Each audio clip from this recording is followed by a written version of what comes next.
Good to go.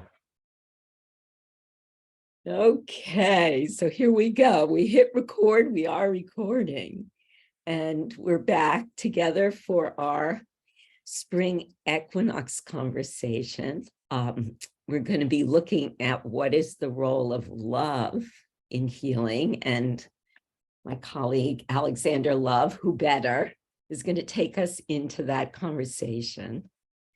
But first, just a couple things. First of all, we're welcoming Vansanthi Vanniasingham, who's coming to us from the UK via Gainesville, Florida, where she maintains a private practice, the art of the heart in Chinese medicine. And Vansanthi has a background in molecular biology, a PhD from Cambridge University, MA in acupuncture from Dragon Rises College. And Vansanthi, I love what you say on your website, your special interest in addressing the emotional roots of physical ailments. Love that. So we're really excited to have your voice weaving into the tapestry here. And thanks for joining us. So before we dive into this conversation, Lonny and I have been sort of in conversation a bit over the past few weeks, and I've been mulling over this question of the meta intention. When we first visioned the Integral Chinese Medicine Collective, it wasn't just the idea of having these kind of great, juicy conversations about Chinese medicine, although that's great and we're all loving that. But there was also the larger kind of goal of actively in present time exploring the emergence of a new consciousness, integral consciousness. So I'm gonna go a little slow here because there's some I'm chewing on some big thoughts, but first of all, just to say, when we talk about integral consciousness, we're talking about a non-dual form of awareness, which is many explorers of consciousness are saying it's emergent. It's emergent now as mental consciousness is deteriorating and failing to resolve our problems. This sort of multidimensional, non-dual awareness is emergent, and yet at the same time, it's ever present. It's already in us, but we're lighting it up. And the way that we're lighting it up as a group is through this a little bit weird form of conversation called an intersubjective dialogue. So that's like the platform that we're coming together, this intersubjective dialogue, which is I think of it as a sort of non-psychedelic, not medicine-induced way of shifting consciousness in real time. In real time, it's a way of being together that is not linear, that doesn't separate our minds from our bodies, that allows us to come into a field of communication while at the same time maintaining our individual viewpoints. Because without our individual viewpoints, the enlivened field won't happen. So it's a kind of a tricky thing that we're up to here. But it's also a kind of a game, and it's a really fun game to do this together. So again, our goal isn't to download data, even though each one of us alone has tons of data and years of experience and lots of great ideas. And, you know, if people out there are listening and they want more of us, you can find us all teaching and talking a lot online. But that's not our primary goal here together.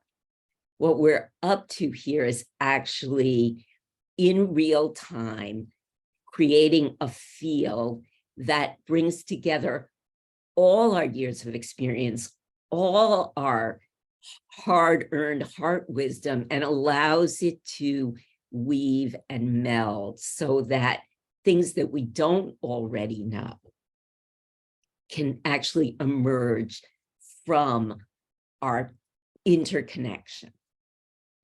And I'm going to throw in a word here that actually, Alexander, you and I have been bouncing around, which is that this Gebser, Jean Gebser, who's one of the main explorers of integrality, loves to use this word. And he says the mode of awareness of integrality is not data, is not information, but rather it is what he calls syneresis.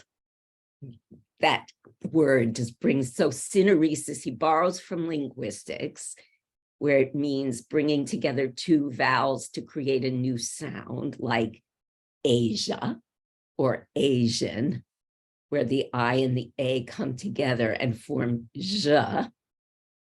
Here with us, we're enlivening a syneretic experience by bringing all those skills of Chinese medicine, our capacity to come into awareness through our smelling, our tasting, our listening, even on Zoom, our touching each other.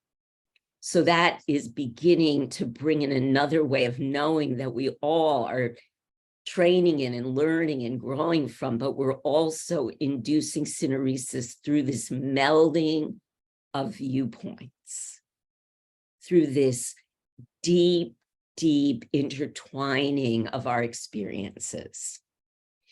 So I want to just review, because we talked about this, but it's kind of like just review again. How do we do this game? Like, how do we do this syneresis thing? How can it happen? And right from the beginning, Lonny had already had some thoughts on the how to, and I had some thoughts, and we've been developing the thoughts as we go. But the first rule of the game is that we have to be willing to not know. So for most of us here who have had, kind of made a living knowing as teachers or writers, this suspension of knowing it's kind of like jumping off a cliff. It's like, okay, here we go. So that's the first kind of rule of the game. And the second rule of the game here, this syneresis game, this integral game, is to, when we speak from our immediate experience, like what's happening now, rather than we're speaking about a text or we're speaking about a formula or about a point. We're speaking from the point, from the formula. And that's the second kind of key to how to do this.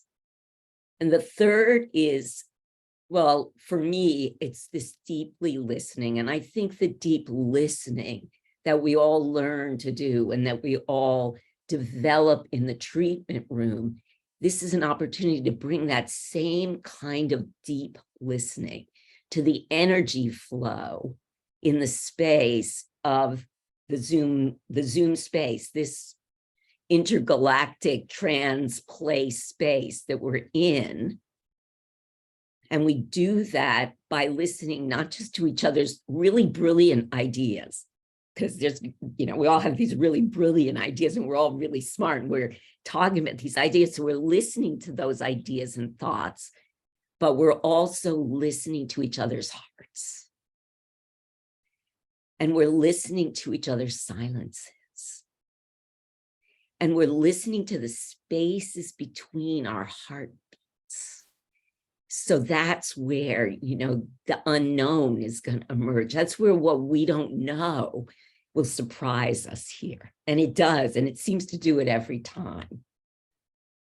I think the other thing I want to add to another piece of the game board is that we trust beyond the physical, that we are actually right now in this moment, as we come together, welcoming the presence of others who are no longer embodied or may not yet be physically embodied. Because when we practice this medicine over time, sages are walking with us.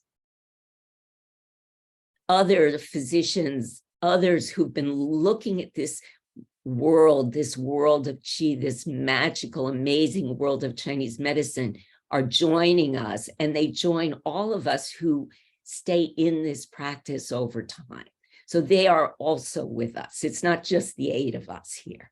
There's multitudes here. There's multitudes, all of our lineages, all of our teachers, all of the texts, all of the meditations are all here, presencing with us. So they're walking with us in this Zoom space. And they seem to show up every time somehow. We don't know who's coming tonight. And then the last thing I want to say about the intersubjective dialogue is that it is, in fact, a dialogue of the heart-mind. It is the dialogue of Chinese medicine. And in order to practice the medicine, we bring this kind of listening into the treatment room.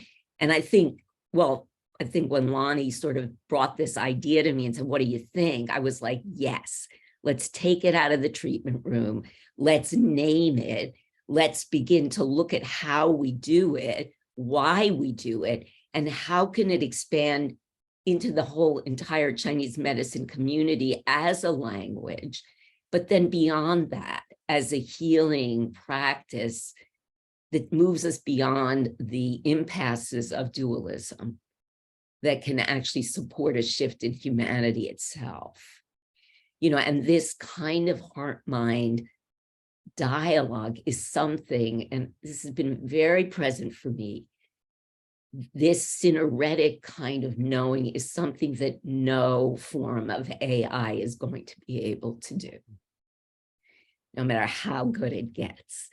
This is still a hallmark of our humanity. So it's coming to me how important it is not just that we learn to do it, that we learn to practice it, which we're up to, and it does take practice and coming back and doing it again and learning and stumbling and messing up and bringing each other back, but also to recognize when it's presencing. Because this is how we're going to begin to be able to discern truly heart-centered communication that cannot be replaced. That is, in fact, you know, the very cellular, soulful beingness of our humanness.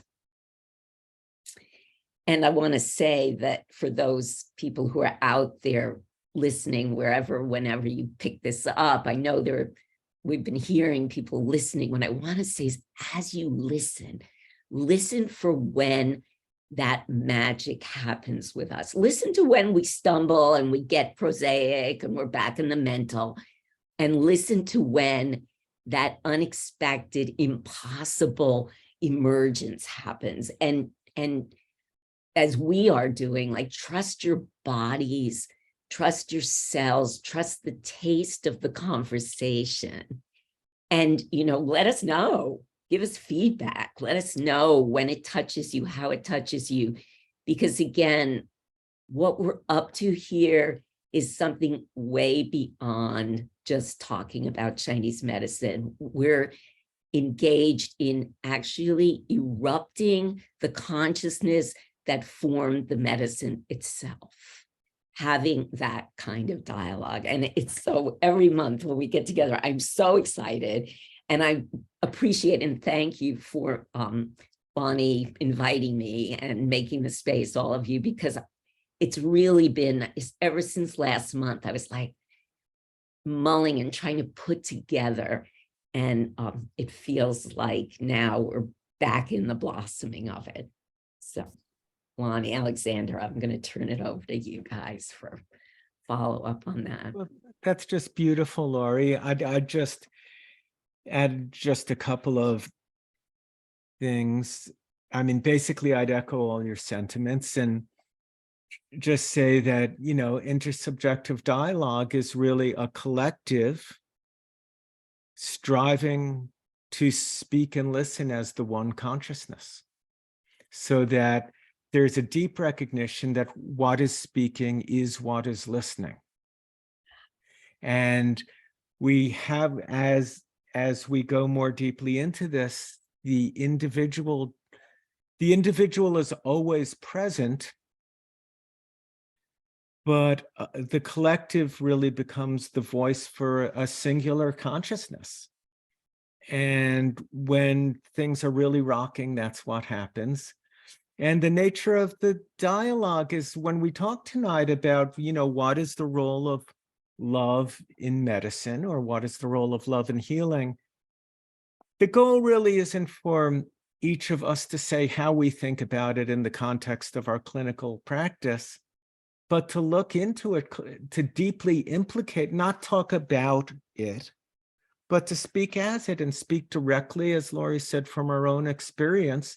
And the goal is not to stake what has been and what we already know about it, but to very quickly get to somewhere new, somewhere we haven't been. The goal is, at the end of this, to all come into something where the different perspectives we all bring, through this one consciousness, illuminated in a greater depth and a greater height and breadth. And I would just add that, and then I just pass it on to Alexander to introduce the topic tonight and lay a foundation for the dialogue. Thank you. Yeah, so I love everything both of you have said. And one thing that occurs to me, and this is especially for the listeners that are participating with us, we often think in terms of chronos time, a sort of chronological series of minutes. In that context, well, we're recording this now, and then you're listening to it later, and you're listening to something that happened in the past. But then there's kairos time, which has more to do with moments. And this is what I want to invite our listeners into, that you right now listening to this are a participatory being in the process of what's unfolding. You're not hearing past words. You're hearing a present field that's somehow captured in what will unfold tonight. And you're a part of that. What's rumbling within you, what's awakening within you, what's stirring within you is the process continuing to bloom. And so with that, I want to invite us into our particular territory, which is, what is the role of love in healing? And so my first invitation with this is for all of us that are here in this moment, and all of us that are here in this moment as listeners. What's the quality of being that we can all create right now to create a nest within which this dialogue can arise within? For me, when I speak the word love in the context of this dialogue, I am speaking about something that is incredibly vast, rich, unbroken, something that includes everything, permeates everything. And my invitation for us, for all of us, listeners included, is to begin dropping into, what has the role of love played in healing, in our direct experience? Whether it's in our treatment room, in our family, in our own interiority. And so with that, I'll open it up to us to begin exploring, what is the role of love in healing?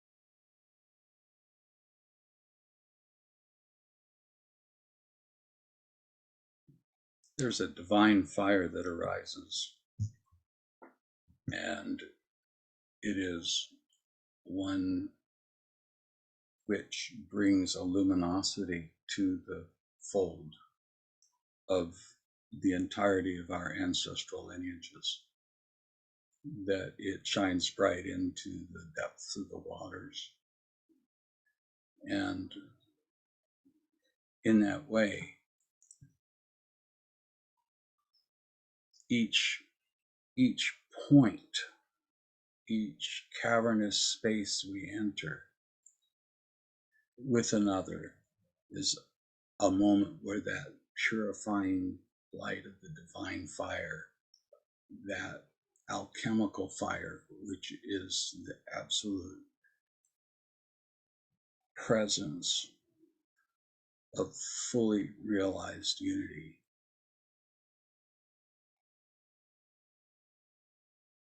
operates at that axis between the time and space place, oscillating back and forth between that being which is pure without any differentiation and that which is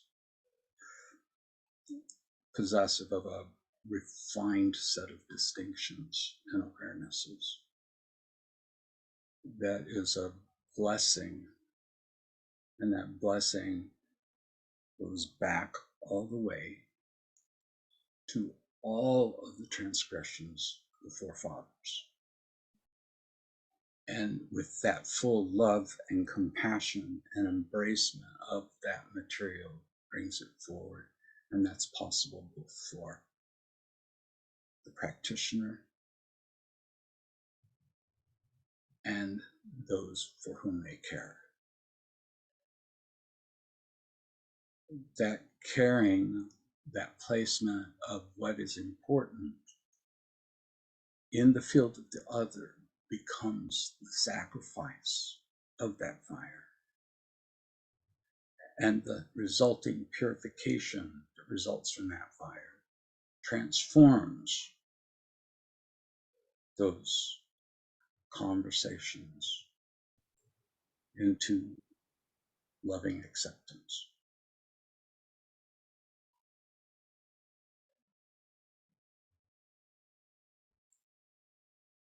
It's interesting because I have absolutely no doubt that love is the ground, the path, and the goal of healing. The entire basis of it, the entire path and the destination. And there's so much that I could say in that regard, but it also feels like a very sacred thing and precious thing to talk about, and vulnerable. Like I feel quite vulnerable in terms of just the recognition that after practicing full-time for 38 years and looking at retirement from clinical practice in 3 months and putting out the volume of work I have and everything I've learned and everything I know and all the techniques and the pulse diagnosis and all of it and all the books I've read and all of it, that fundamentally the root of clinical practice, the ground of the efficacy, is that everyone wants to feel met, that separation is pain, that the entire language of Chinese physiology and medicine delineates what is real and what is obfuscating what's real. And my ultimate recognition in light of all the theory and technique is basically fundamentally what's real is love.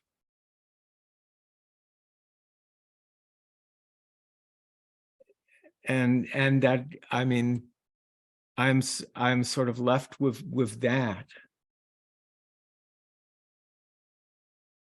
And,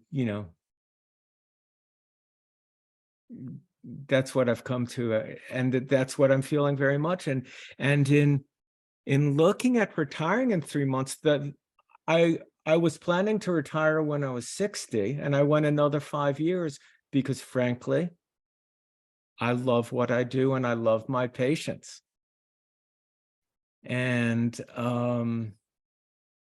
you know, part of what I've been feeling is, if I'm not there, who is going to love them? Who is going to care for them? Who is going to be doing this? And what I found is a deep trust, actually, that love is the ground and love will find a way.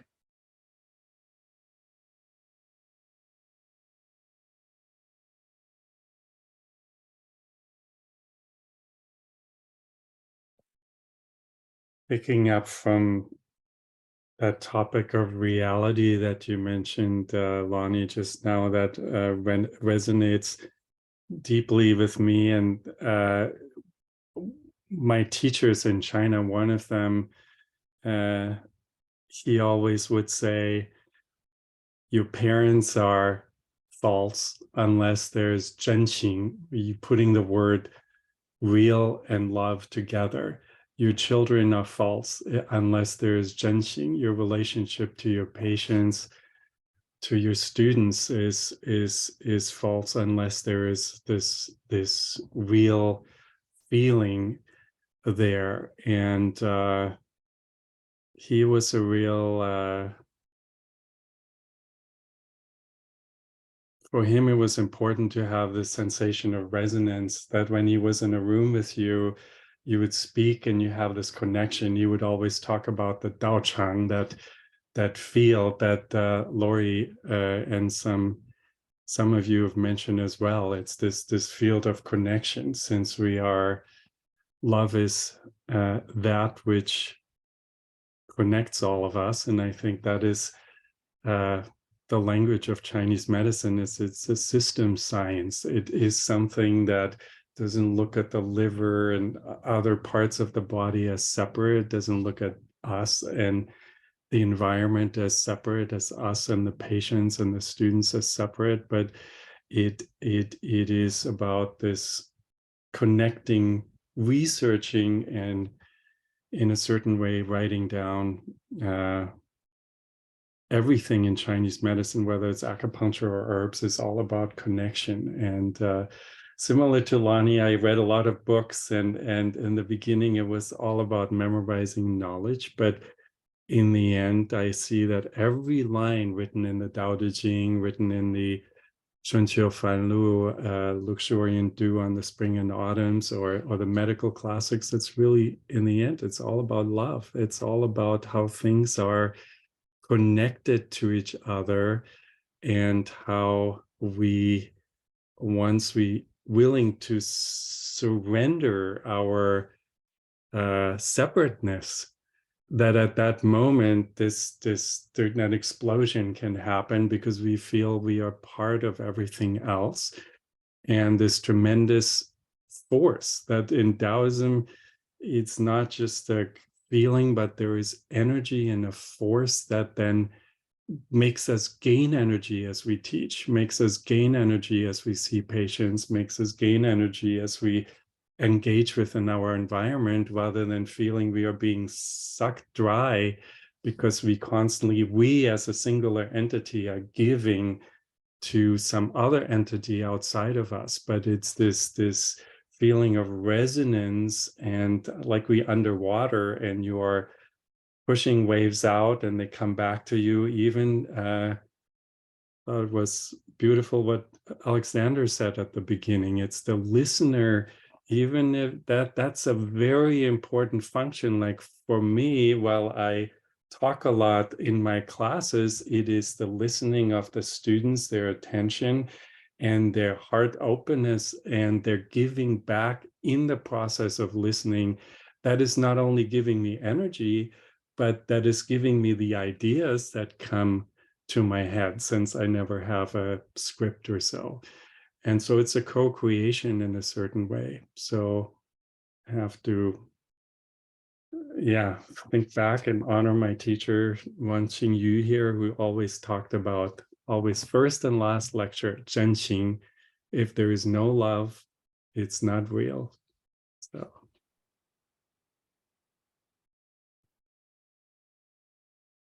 This is so beautiful. I like this to me is creating that field of love where in the treatment room, in the classroom, on this Zoom group, my heart opens and you're all a part of it.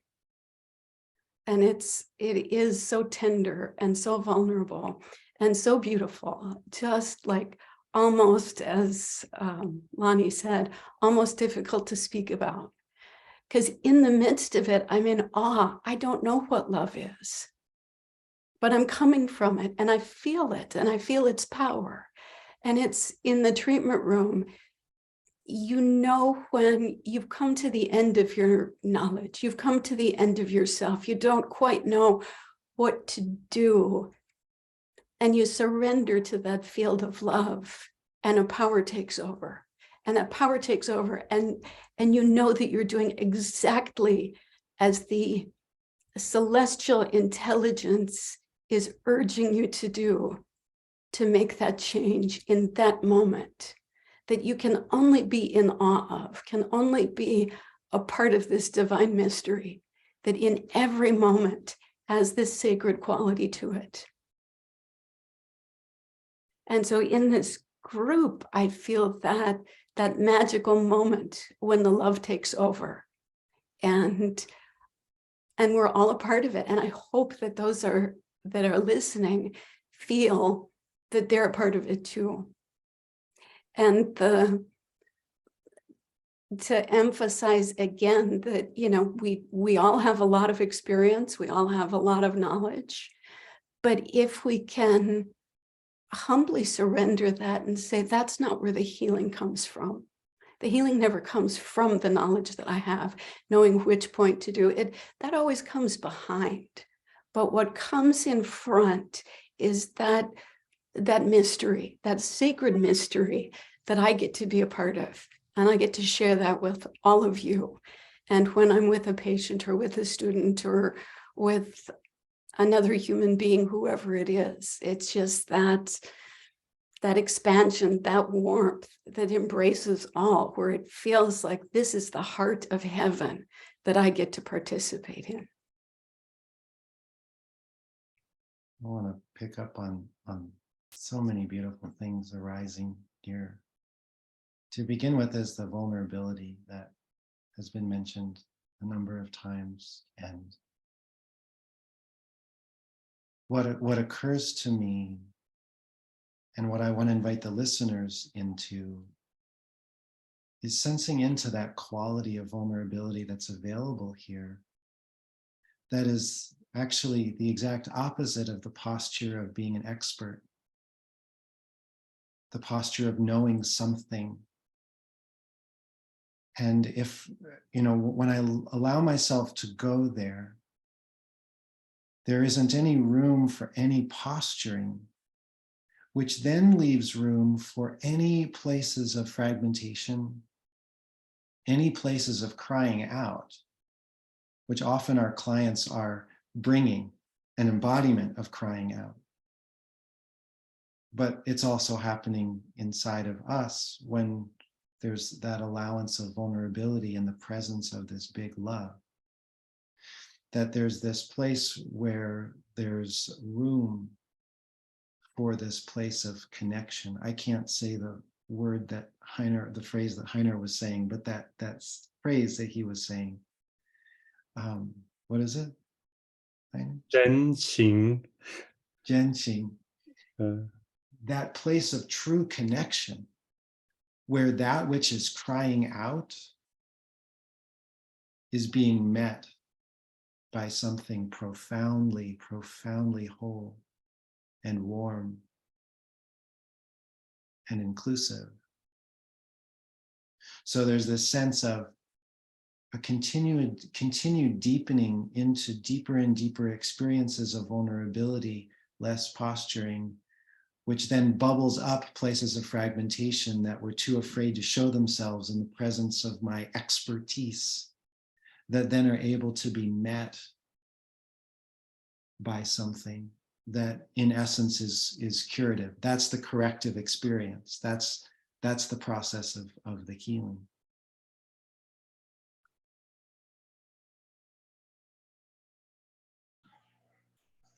In that place of oneness that Alexander just mentioned, I call it a place of oneness and no separation. It allows a transmission of something to come through because there's an understanding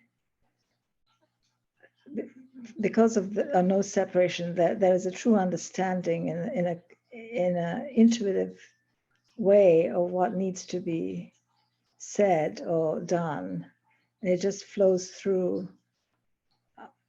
the two of us, or the two of us that are now one, because they all of a sudden there is no other. And it allows for something, it allows for transformation of chi, I guess that's the way to maybe think about it. But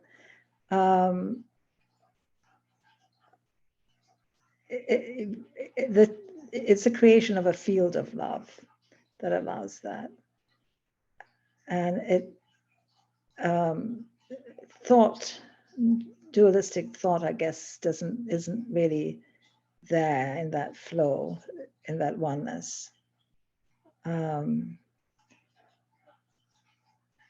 It's a sort of a timeless oneness. And the moment transforms, but it's a transformation of a moment that affects all moments past and all moments to come. When the body is not separated in body, mind, and spirit either, and every cell is aligned in flow for that one moment, and it becomes a totipotent moment. And it happens in this field of love.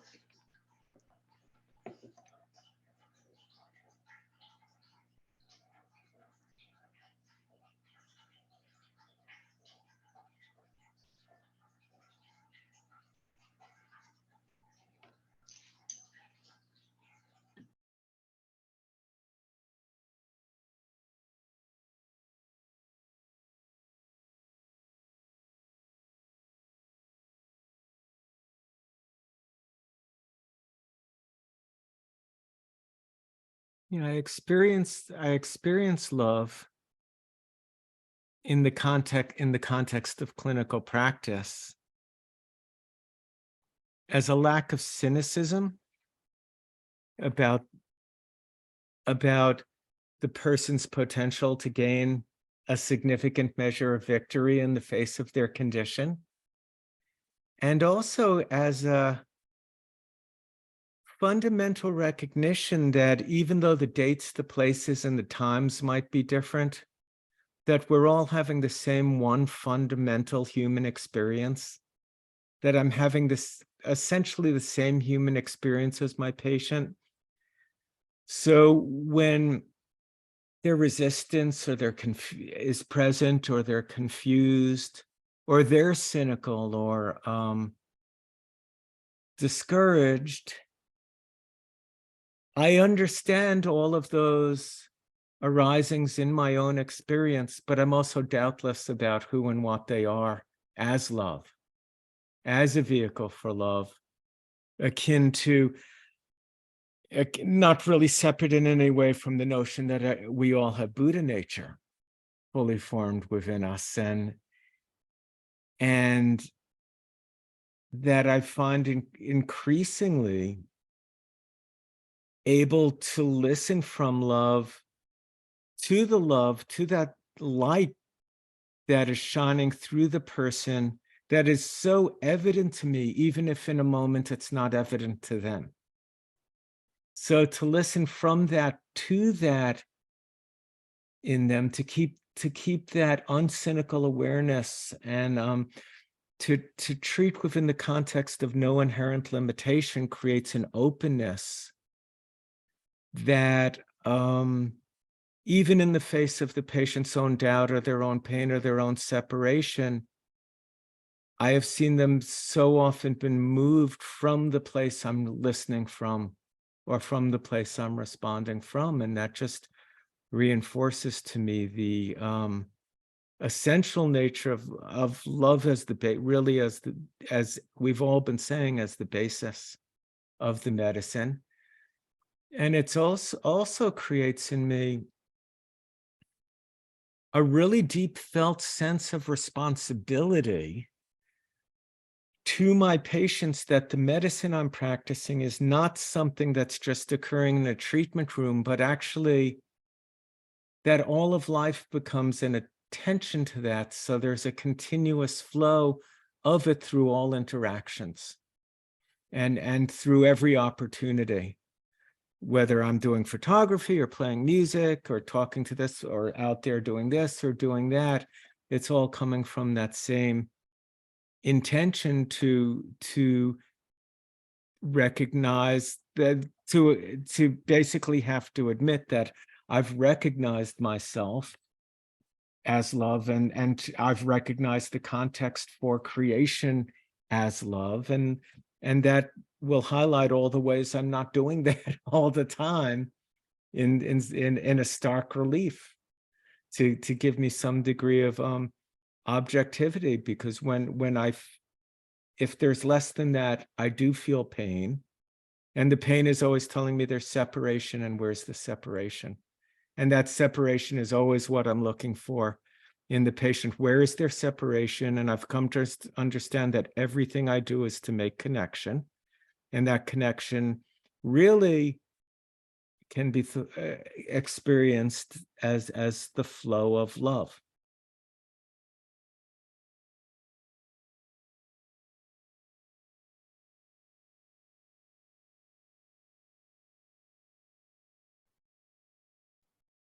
I'm just reminded of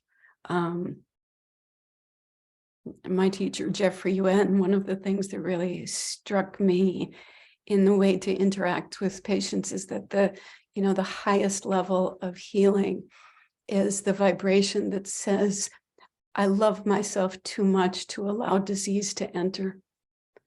And to recognize that in that space of love, I don't know what it is that they need. I have no idea what represents healing for them. The highest level of healing for them may be death.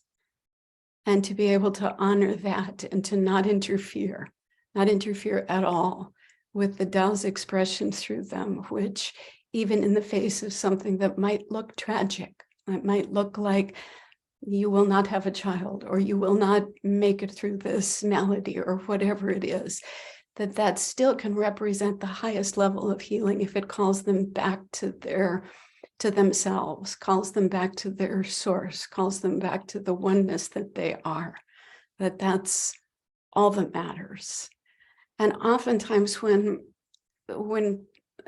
somebody is invited into that space and they resonate with it and they feel it, oftentimes it'll be during a treatment. Sometimes they'll come out and, they'll have these visions of like Guan Yin or my grandmother or some maternal figure that represents that type of love for them that they were just embraced by.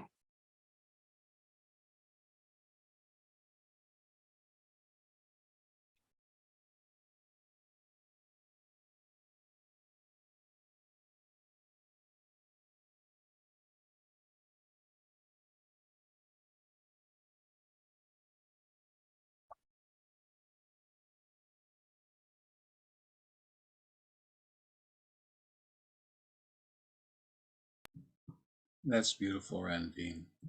I have no knowing, no doing, no being, no accomplishment, no comparisons. To arise in the presence of such profound wisdom. Thank you.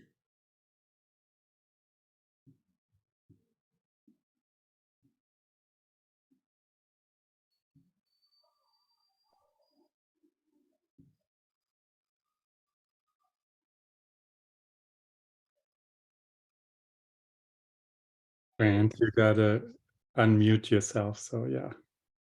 Oh, I'm unmuted, I think. Maybe I'm speaking quietly. I have to think about a phrase from Dr. Hammer, which is minimally egocentric, unconditional love, that the quality of our bonds, when realized, is a manifestation of that minimally egocentric, unconditional love. And when I think about those bonds, when I perceive that as the agency of bonds, then that's the opening to love.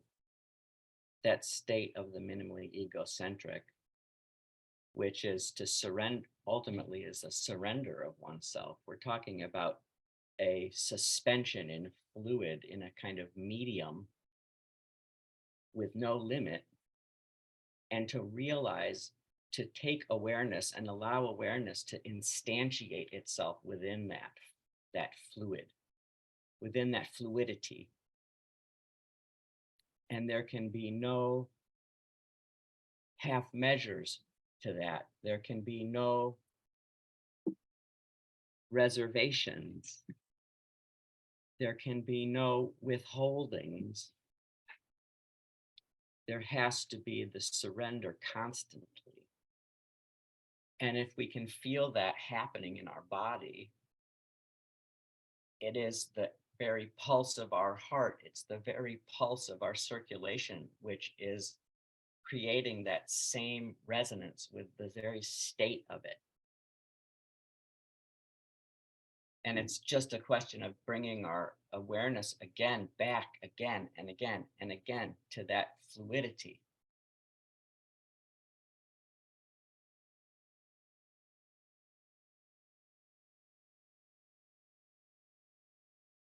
And to feel that as a materiality. To recognize that as something that has substance, even though it's completely unseen. That has materiality, even though it's not an object. And that throws us right back onto the question of, are we perceiving the relationship between things as things out there, or as things which are arising from within, and each within embedded within each other within? And that's what creates these ripples of resonance. It's actually the dynamic of the resonance.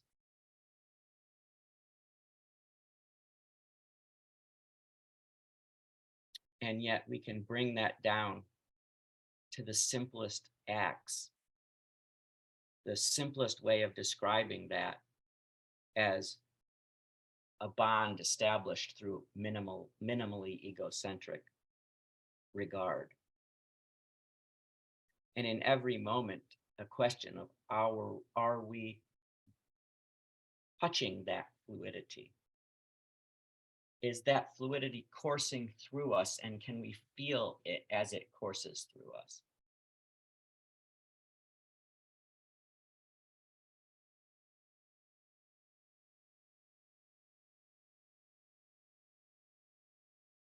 And is it uniting us now? And can we feel it?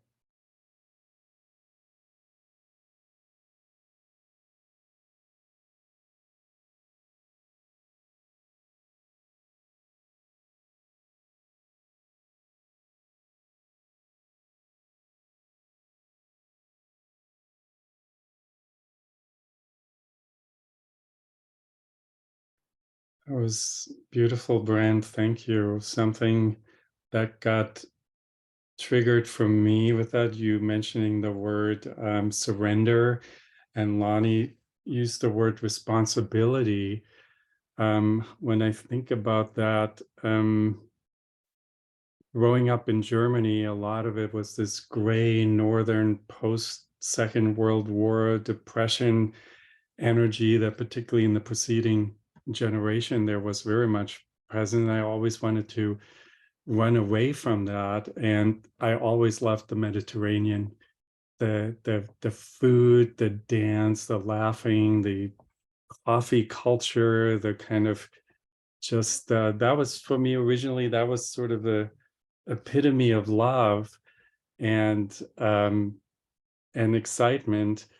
And that makes me think of the pericardium, which is the purveyor in a certain way of the love, that circulating love field or so, right? 喜乐出焉, in chapter 8 of the Neijing, it says associate with it. Really, the only organ that's directly in that text passage associated with a feeling, and it is these two different forms of love. And one of them is beating the drum and dancing. That is what I pursued as a young person more, and were a good part of me. Lonnie, speaking about retirement, there's when I get tired seeing patients, I'm like, oh, I just love to be on a Greek island right now, and I don't want to hear one more sentence of suffering, and just have a good time.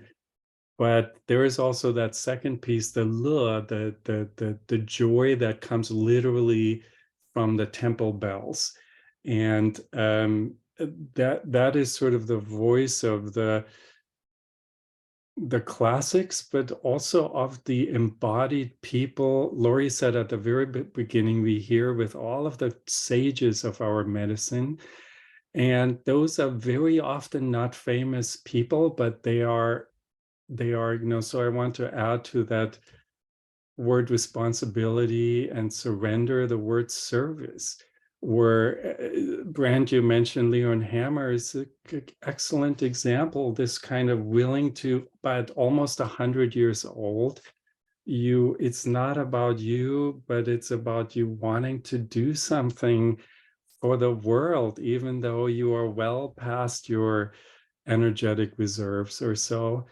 And so when I get to narcissistic in my sense of indulgence, and I try and remember those teachers of mine that are just the sense of service and responsibility, and this kind of mind over matter kind of filling them. It's the love that drives them forward, something that is so much greater than just the temporary dopamine high or so.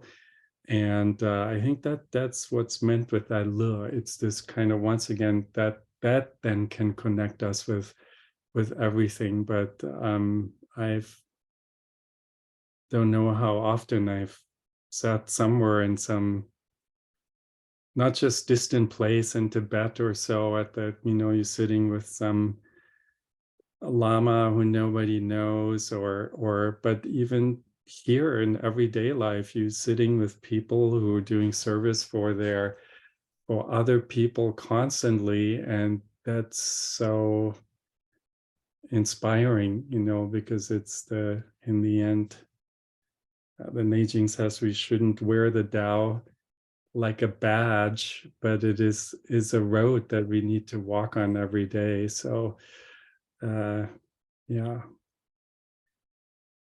thank you for triggering those thoughts of mine, I think. And what you're sharing there, Heiner, with Brandt's final words of invitation, for everyone listening and everyone, giving voice here, the field that we're touching, this love that we're speaking from, trying to give voice to, that we're soaking in. When we taste just for a second the immensity of what this is, what kind of responsibility arises with that? This ever-flowing, unbroken, always pouring into existence, that if we even just touch it for a second, what it brings up for me is that desire to give everything to any places where I find separation, because this love, that's all, it's like it's an unending well. The body will wither, but this is like an unending well that takes us, you know, out of the womb, and it takes us into the grave and everything in between, and it holds us in those darkest moments. And when we don't feel it, the agony is indescribable. And so for everyone listening with their heart and tasting the healing nature of this balm, what is your sense of responsibility around touching this gift in relationship to those that suffer, including ourselves, whoever we consider us to be?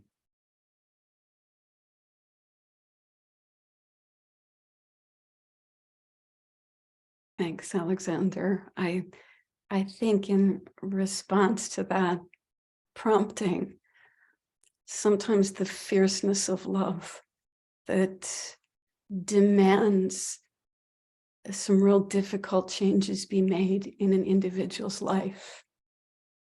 That love is not necessarily just this soft little compassionate, there, dear, I feel for you.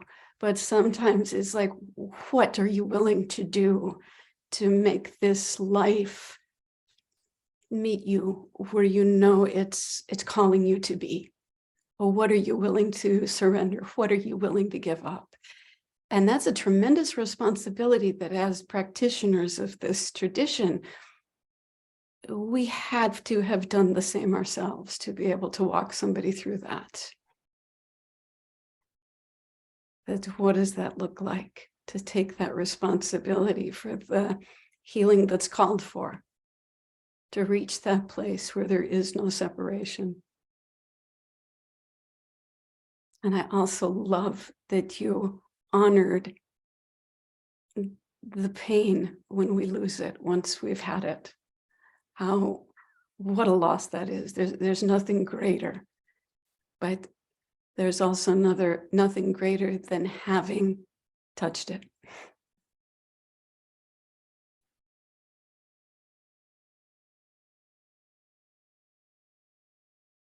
Actually, I've kind of been, something's been simmering in listening to everyone, just so much. But I would just say, Randine, in what you just said about, you know, and what others are saying about, you know, having touched it. And as I'm sitting here, I'm very aware that it is a touching. It is well, I mean, Brandt, I think you said, you know, it's a real thing. It's a real substance, and yet it has no body per se. And yet it is an absolute, it has a force, it has effect. And so I've been sitting with like, well, what, you know, what is it if we come out of the abstraction of love, you know? And Brandt, you were using this sort of watery fluid metaphor, and I was really tracking that, but within that, it brought me back, Will, to what your very first words, which were the alchemical fire. You know, and that alchemical fire that actually moves the water that you're talking about, Brandt. It's like the water won't move without that alchemical fire as its lover, as its partner, you know. And when I begin to sit with that, and I think, okay, so what are we, when we touch it and we know it, and for me, that touching and knowing, as big as it can be, is also so small.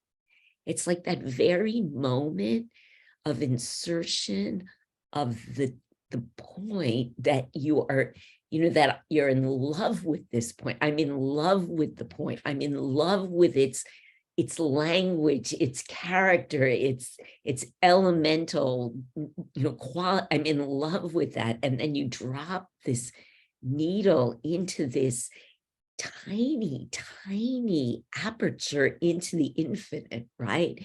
And then this alchemical fire rises, and through that alchemical fire, the meeting of the point and the flesh, that's where then, for me, that's a moment of such intense, love, it's eros, and then I begin to think, well, what we're really talking about with love is the life force itself. It's chi.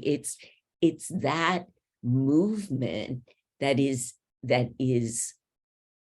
moved by the alchemical fire of the heart, and it's both so big, but then, when we get so big, sometimes I'm like, oh my God, the responsibility is so big, I can't even bear it. So then, you come back down to that one micro moment of connection, with the point, or with, the oil. For me, touching the aroma is love itself, and I listen to you, Brandt, talk about the herbs, or Heiner, and, those of you who are loving the herbs, so the formulas, this is where the love that we talk about at the heart of the medicine really does infuse every micro moment that we are in there with the other,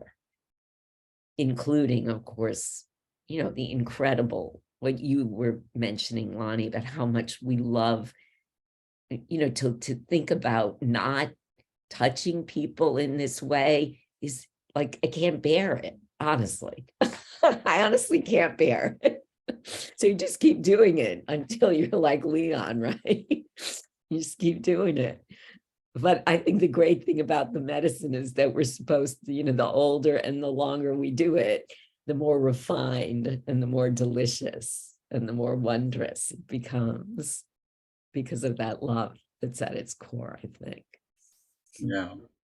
That's such a common theme that seems to be arising here, is the responsibility, the responsiveness, the openness to it, the role of love in the healing process is also the responsibility of love in the healing process.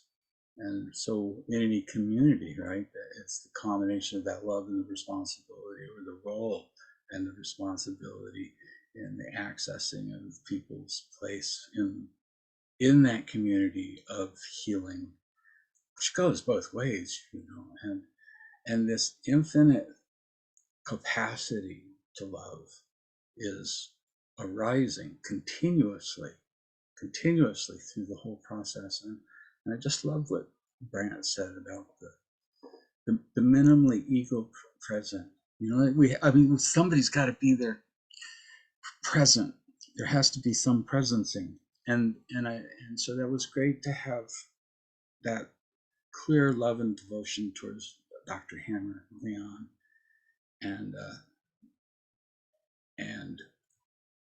the memories of the presencing through the transmission of knowledge to the teachings that have been with us throughout the millennia, and those presences within us and in the context of our work is one of the most profound blessings that have arisen in the course of this life, and I can only imagine any life. And so with that, there's just absolutely nothing but respect to each here in this conversation for that willingness to bring that grace through, the ling, that we are each a ling bao, each containers of that spiritual presence and that grace. And it's just an extraordinary gift. So thank you, Lorie. Thank you, Ron.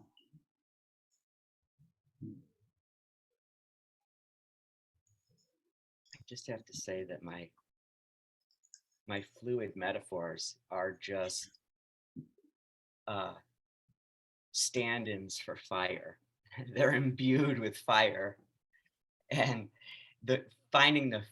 trying to express the fluidity of the fire as if trying to make darkness visible.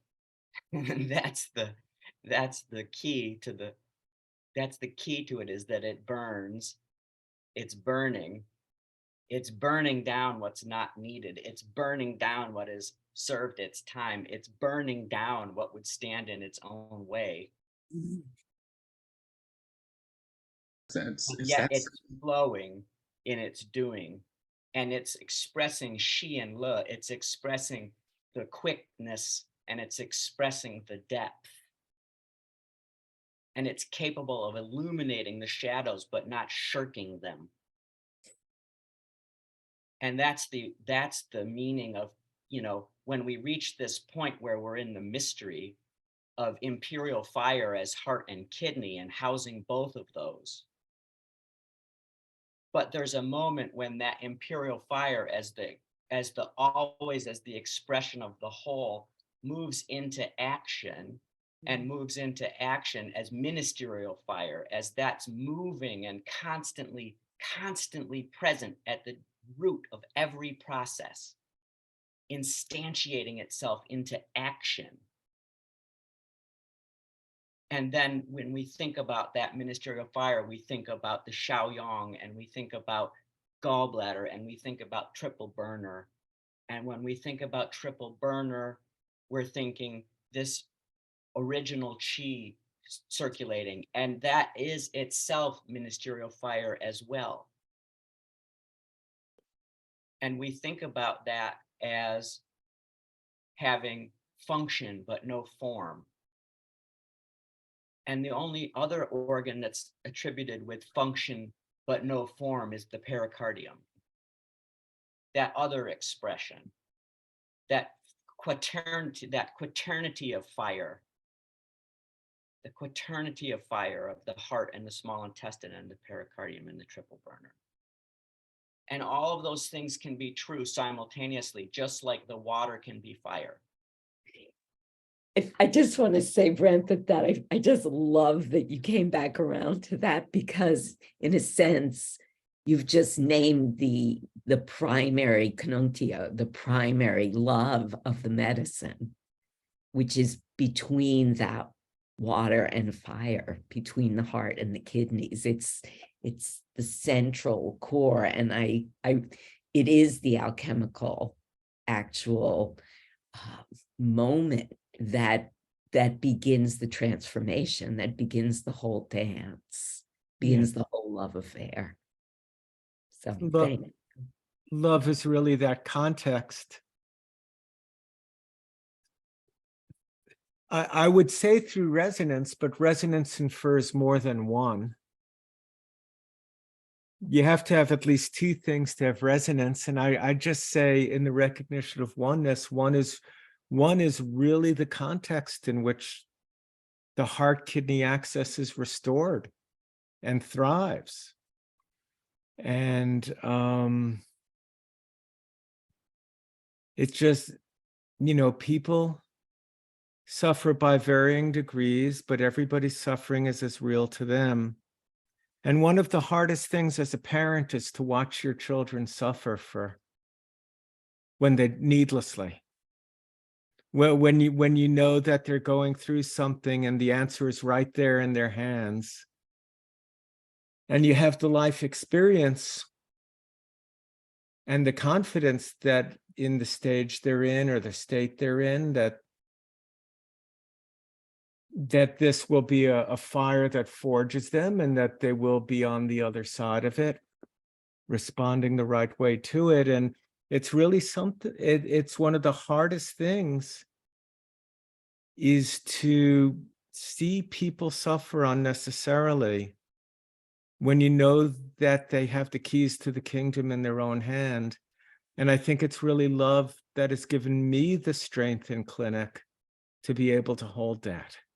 Because otherwise it's really quite unbearable. Either you have to repress it and ignore it, or it's just unbearable to see the unnecessary suffering. But I have found that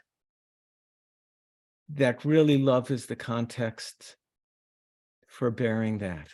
And and just in hearing Brandt speak and then Lorie speak, I realized that even Ganying, even resonance, is a stage removed from just this non-dual recognition of oneness in that field of love, and that is what is real. That is what is true. For so much of my career, I focused on my capacity in wood to just know what was right, and I focused on clarity. And this is what needs to be done, do it. This is what needs to be done. Nothing's in the way, no excuses. And really what I've come to in recent years is just looking through the ego's view. As a practitioner, we want the results now, but looking through the soul's view, this is all playing out over many lifetimes. And really it's important to have clarity, but the most significant context for me has become that context of the patience born of love. And having enough clinical experience to get a call from someone 27 years later to say, you said something to me in 1991 and I canceled all my appointments, but it was exactly what I needed to hear, and I'm calling you now 35 years later to tell you that, and to tell you that it worked its way through me. And that confidence in the pure motive of love is something that some of us are graced to know just right off the bat, and some of us come to it, in my own case, really after decades of clinical practice, to see that really love was the thread all along.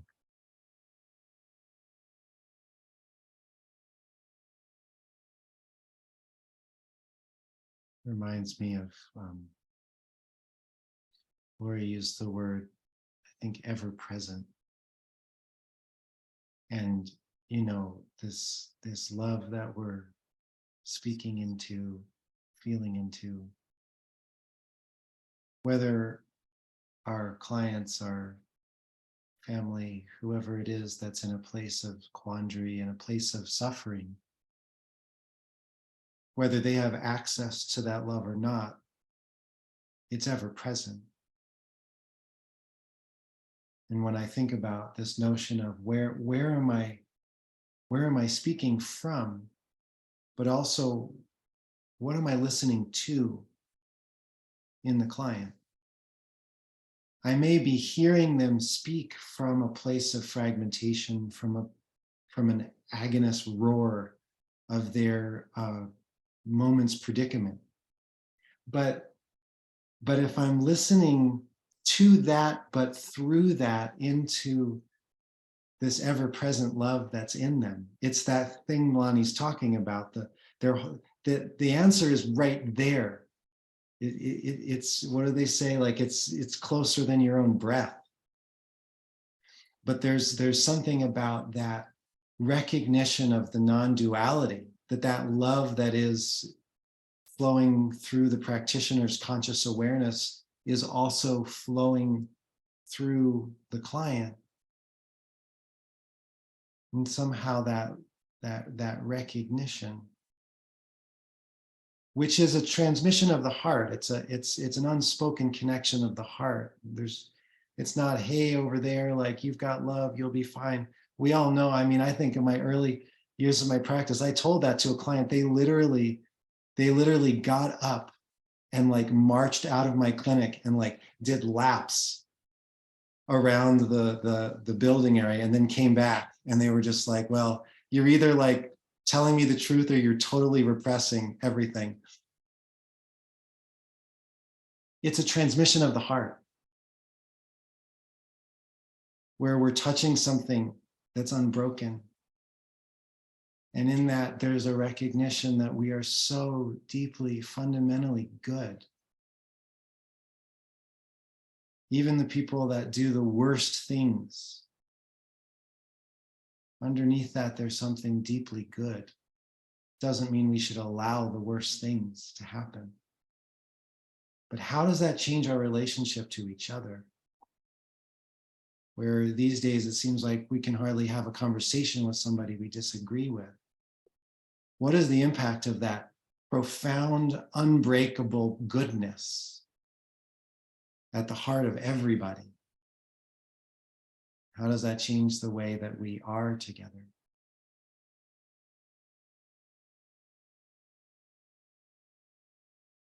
There is that profound goodness in everything.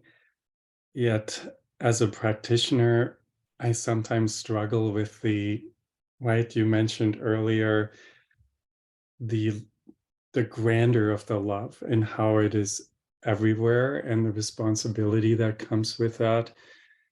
And may add perhaps also the radicalness of that. And I always feel like you're dipping into it, but you also then fall out of that. Like we've talked about the pericardium and the kidney heart axis. The heart is, of course, the receptor side for this love, where it comes in and goes out from.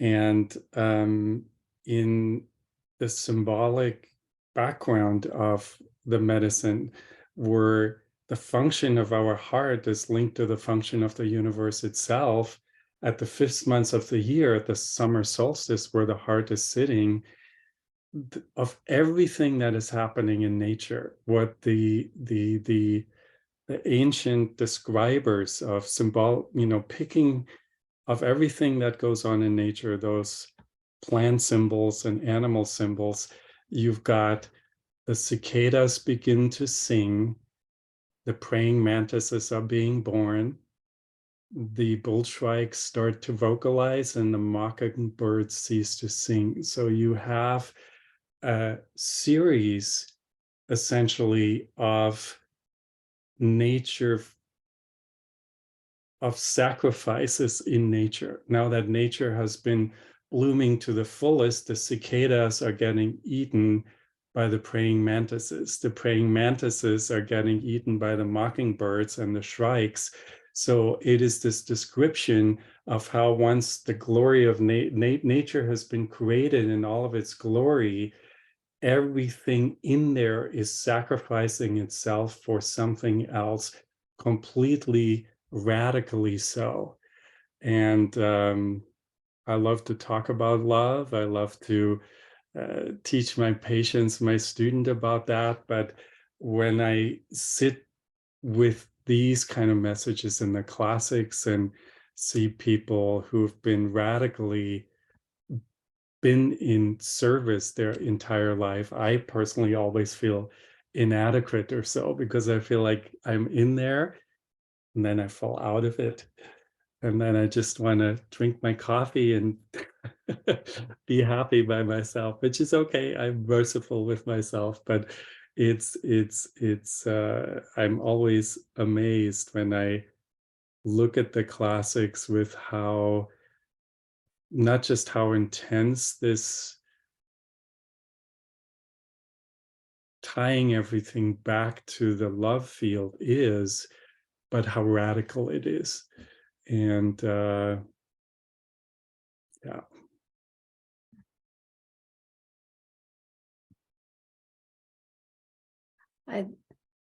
I think of that, tying it back around to the original Renmai, and how that represents the purity of love and bonding.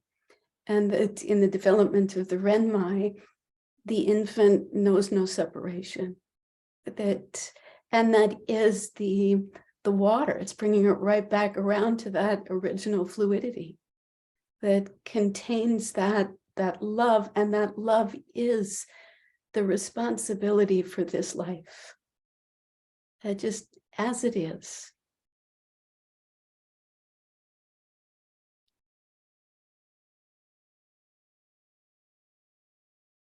Well, I think we're coming to the end. Would anyone else like to say some last thing? Well, I do want to say one last thing, which is in listening and taking all this in, I'm realizing that I started the whole evening by welcoming Vansanthi, and the name of your practice, Vansanthi, is the art of the heart. And I was just really wanting to acknowledge that in a certain sense, right there, you've encapsulated so much. And maybe if you wanted to just close with a few words about how you came to that name.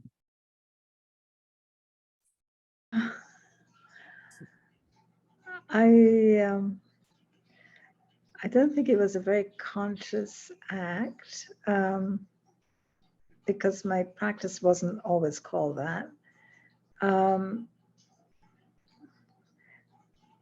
As you said very early on, our medicine, the tools of our diagnostic skills, facilitates a Shen to Shen, I'm using these words, the Shen to Shen connection. And to me, that is that field of love. And it is the knowing of the heart that allows me to act, or allows the practitioner to act in that field of love.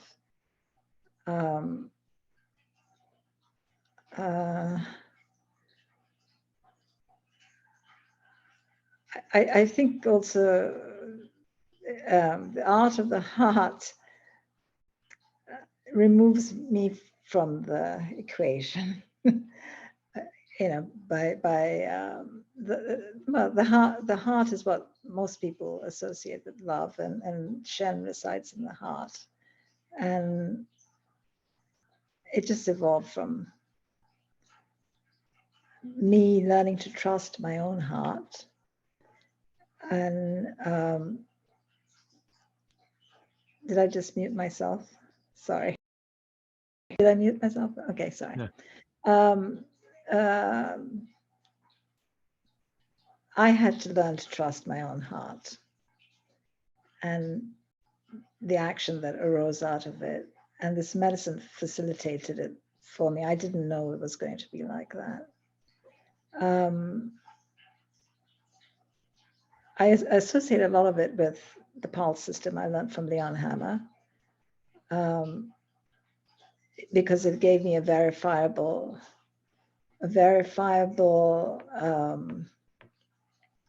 linguistic something to verify what I was thinking. And really what I'm trying to say is I had to learn to trust my own intuition, and it came with an opening of the heart, which allowed me as a practitioner to function in that field of love. I don't know if that makes sense, but You also painted your wall red. I have to confess that the house came with that wall painted burgundy. You bought the house. I bought the house with the red wall, and set your camera up in front of it. Well, there's some blue objects behind me. There's always a lot going on. A lot we can see. Mm-hmm. Mm-hmm. Well, I just want to say one last little thing. Yes, please. In terms of this love and this expansion of love, the Australian Aborigines have a way of talking about the speaking land. And if once our heart is opened or whatever, we realize that we have resonance with everything. And often when I I need that input from the resonance of the speaking land to bolster my field of love. I'm not sure if I'm expressing myself properly, but as I'm driving to work, I'm taking in the flowers that are blooming in my garden. Everything is speaking to me, and that helps. It's all a oneness. It's not just the other person, or that whole field becomes very alive to me. And I don't know about Heiner having his cup of coffee, but I'm sure that that has something to do with also allowing that oneness into.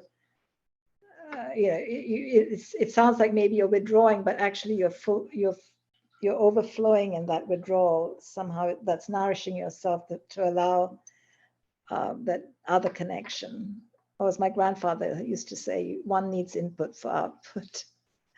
So the speaking land is all part of it to me. Beautiful. That's it. Well, thank you all. Again, as ever. I think we did it, and I hope I'm sure that we'd love to hear from all of the viewers and any input, not just on the conversation, but what love is in your medical practice and your path of love through the path of medicine, and what medicine has taught you about love and the role of love. We'd love to hear that, and you can leave that in comments on any of our pages where we post. So it's beautiful all being together. We've gotten very, very close, and Vansanthi stepped right in just beautifully. And thank you all. See you next month. What Thank will you. arrive?